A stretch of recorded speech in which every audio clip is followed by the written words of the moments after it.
राज्यातील लाखो महिलांमध्ये प्रचंड गाजलेली मुख्यमंत्री माझी लाडकी बहीण योजना पुन्हा एकदा मोठ्या वादाच्या भोवऱ्यामध्ये सापडली आहे।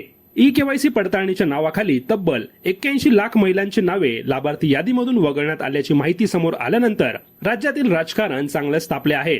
यावरून विरोधकांनी महायुती सरकारवर गंभीर आरोप करत सरकारचा हेतूच संशयास्पद असल्याचा दावा केला आहे। राष्ट्रवादी काँग्रेस शरद पवार गटाचे आमदार रोहित पवार यांनी सरकारवर जोरदार निशाणा साधला आहे।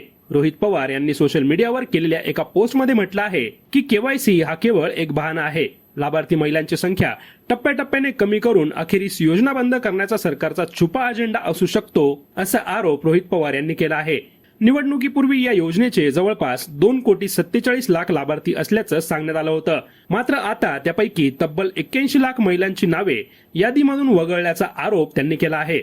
रोहित पवार यांनी सरकारला थेट सवाल देखील केला आहे। निवडणुकीच्या तोंडावर जर कोणतीही कठोर पडताळणी न करता योजना सुरू करण्यात आली असेल तर त्यावेळी झालेली चूक ही महिलांची नसून सरकारची जबाबदारी आहे। मग आता त्याच महिलांना बोगस लाभार्थी म्हणणे कितपत योग्य आहे, असा प्रश्न त्यांनी उपस्थित केला आहे। इतकंच नाही तर सरकारने महिलांकडून पैसे घेण्याचा प्रयत्न केला किंवा त्यांना कोणत्याही प्रकारे त्रास दिला तर त्याचे गंभीर राजकीय परिणाम भोगावे लागतील, असा इशारा देखील रोहित पवार यांनी दिला आहे।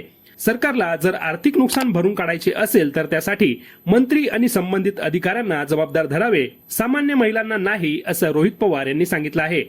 दरम्यान सरकारकडून सुरू करण्यात आलेल्या ई-केवायसी पडताळणी मोहिमेनंतर राज्यभरातील लाखो अर्जांची तपासणी करण्यात आली। या प्रक्रियेमध्ये अनेक अर्जांमध्ये तांत्रिक त्रुटी, अपूर्ण माहिती किंवा पात्रतेशी संबंधित मुद्दे आढळल्याचे सांगितले जात आहे। यामुळे सुमारे 73 ते 80 लाख महिलांचे अर्ज अपात्र ठरल्याची माहिती समोर येत आहे।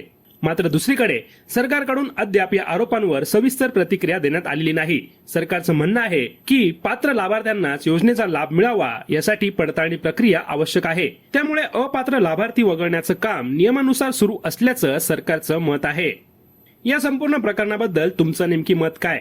ई-केवायसी पडताळणी योग्य आहे की लाभार्थ्यांवर अन्याय? यावर तुमचं मत कमेंटमध्ये नक्की सांगा।